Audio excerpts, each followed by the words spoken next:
found on book 1 chapter 2 numbers. Topic is greater than and smaller than.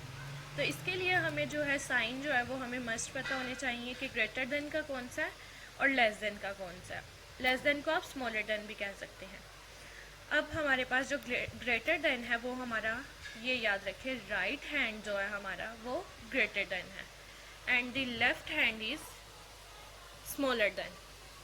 Again repeat, right hand is greater than and the left hand is smaller than. तो इससे आप जो है वो sign हमेशा याद रख सकते हैं, कभी नहीं भूलेंगे कि राइट हैंड जो है वो हमारा ग्रेटर देन है और लेफ्ट हैंड जो है वो हमारा लेस देन है. अब यहाँ पे हमारे पास जो है वो क्वेश्चंस है. 15 जो है वो बड़ी वैल्यू है 13 से. इट मीन्स यहाँ पे ग्रेटर देन का साइन यूज होगा. ठीक है. अब यहाँ पर हमारे पास है 12 और 19. अब यहाँ पर हम लोग कौन सा साइन यूज करेंगे? 12 जो है वो छोटा है 19 से, तो ये less than. 2 is less than 3. 0 is less than 5. 20 और 20 is greater than 10. 15 is greater than 6. ये हमारे पास लेस देन और ग्रेटर देन का कॉन्सेप्ट है. अब यहाँ पर 12 हमारे पास छोटी वैल्यू है, 19 हमारे पास बड़ी वैल्यू है. तो जो वैल्यू बड़ी होगी उस साइड पे उसका क्रोकोडाइल, इसे क्रोकोडाइल भी कहा जाता है कि क्रोकोडाइल की तरह इसका मुंह जो है वो होता है. तो उस साइड पे आपने इसका मुंह ओपन कर देना है. इसी तरह हमारे पास ये वाले क्वेश्चंस भी हैं और ये वाले क्वेश्चंस भी हैं ग्रेटर देन और लेस देन के. अब जैसे यहाँ पर 18 है तो यहाँ पर हम क्या, ग्रेटर देन 17, तो यहाँ हम वर्ड लिख देंगे ग्रेटर देन 17. अब यहाँ है 2 इज लेस देन 19. इसी तरह ये क्वेश्चन सॉल्व हो जाएंगे. यहाँ पर हमने अगेन जो पीछे किया सिंबल अपने लगाने हैं ग्रेटर देन और लेस देन के, और यहाँ पर भी यही है कि हमने सिंबल लगाने हैं. और यहाँ पे एक अलग कॉन्सेप्ट एक ये है कि अगर 10 यहाँ पे भी 10 है, यहाँ पे भी 10 है, तो सेंटर में हमारे पास इक्वल का साइन आ जाएगा. अगर हमारे पास होता है 9 और यहाँ पर भी 9, तो हम इक्वल का साइन लगा देंगे क्योंकि सेम वैल्यू है दोनों. जैसे ये यहाँ पर हमारे पास 14 और 14 है, तो यहाँ हम इक्वल का साइन यूज़ करेंगे. हमारे पास जो है वो है concept ordering number up to 100. Ordering number क्या होता है? ऑर्डरिंग नंबर जो है वो डिपेंड करता है कि आपने असेंडिंग ऑर्डर में लिखना है या डिसेंडिंग ऑर्डर में लिखना है. अब यहाँ पर हमारे पास पूछा गया असेंडिंग ऑर्डर, तो असेंडिंग ऑर्डर जो है वो छोटी वैल्यू से बड़ी वैल्यू की तरफ जाना. जैसे 1 2 3 4, तो ये हमारे पास असेंडिंग ऑर्डर है. अब हम अपना ये क्वेश्चन देखते हैं. यहाँ हमें ये डिफरेंट नंबर्स दिए गए हैं और हमने इसे ऑर्डर वाइज लिखना है. तो यहाँ पे पहले हमारे पास सबसे छोटी वैल्यू 11, फिर 21, फिर 25, 28, 30. अब ये पार्ट बी में हम देखते हैं. यहाँ पे हमारे पास सबसे छोटी वैल्यू है 33. ठीक है. 33 के बाद हमारे पास आता है 37. देन हमारे पास आता है 40, फिर 41 एंड 50. तो ये हमारे पास होते हैं ऑर्डरिंग नंबर असेंडिंग ऑर्डर के. अब यहाँ पर हमारे पास पार्ट 2 में जो है वो हमें डिसेंडिंग ऑर्डर दिया गया है.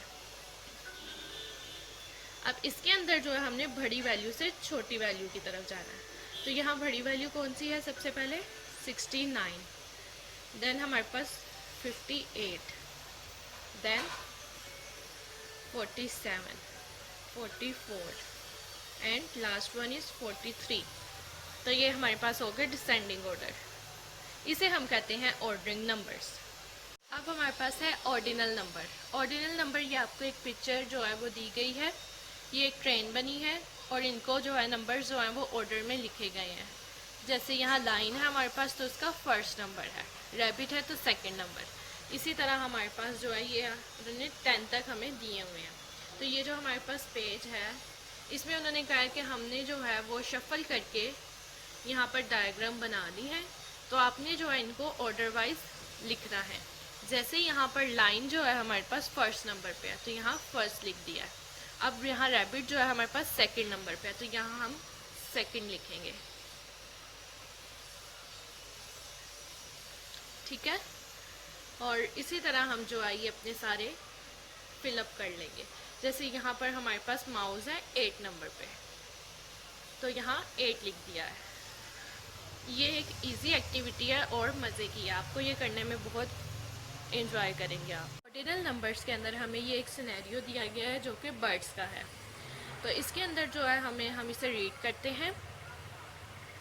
There is a chain of migratory birds flying south for the winter. ये जो बर्ड्स हैं जो माइग्रेट कर आए हैं एक जगह से दूसरी जगह से विंटर में। Find out more about the birds and Dooj long flying. अब हमने जो है ये बर्ड्स हमारे पास एक लॉन्ग चेन बनी है, इसमें हमने इनकी पोजीशंस जो है वो फाइंड करनी है। अब ये हमें बता दिया गया हुआ है कि 10th नंबर पे जो बर्ड है वो ब्लू है, 3rd पे येलो है, 9th पे ऑरेंज है। अब हम ये आंसर्स हमसे पूछे हैं, इसको हम सॉल्व करते हैं। Answer the following questions. Name the second bird Guy. Ellie is flying second place behind Guy, what is the position. अब यहाँ हमें पूछा गया कि ईली एक बर्ड है, उसकी वो जो है उसकी सेकंड प्लेस है, तो उससे पीछे वाले की क्या पोजीशन होगी, तो उससे पीछे वाले की 3rd पोजीशन होगी। Name the 7th bird Peter. Peter just in the front of cat, what is her position. अब जो है अब हमारे पास यहाँ पीटर बर्ड है और वो फ्रंट ऑफ दी काइट है, तो उसकी क्या पोजीशन होगी, उसकी 7th पोजीशन है। तो यहाँ पे हमारे पास आएगा आंसर 7th पोजीशन। अब यहाँ पे हमारे पास ऑर्डिनल नंबर्स में उन्होंने हमें डेज ऑफ अ वीक दे दिया है। Monday is the first day of the week, Tuesday is the second day of the week, Wednesday is the 3rd day of the week. अब यहाँ पे हमने इनको स्पेलिंग में लिख लेना है। अब यहाँ फर्स्ट है, यहाँ सेकंड आ जाएगा एंड यहाँ 3rd, और बाकी ये भी इसी तरह सॉल्व हो जाएंगे। Match each day to correct ordinal numbers, 1 have been done for you. अब यहाँ पर आपने जिस तरह फर्स्ट सेकंड थर्ड सॉल्व किया था इधर भी इसी तरह है, बस इधर हमने मैचिंग करनी है। अब जैसे संडे जो है हम मंडे से लेते हैं, ट्यूसडे सेकंड है, मंडे हमारे पास फर्स्ट है, अब 3rd जो है हमारे पास वेडनेसडे है। इस तरह आपने इसे सॉल्व कर लेना है।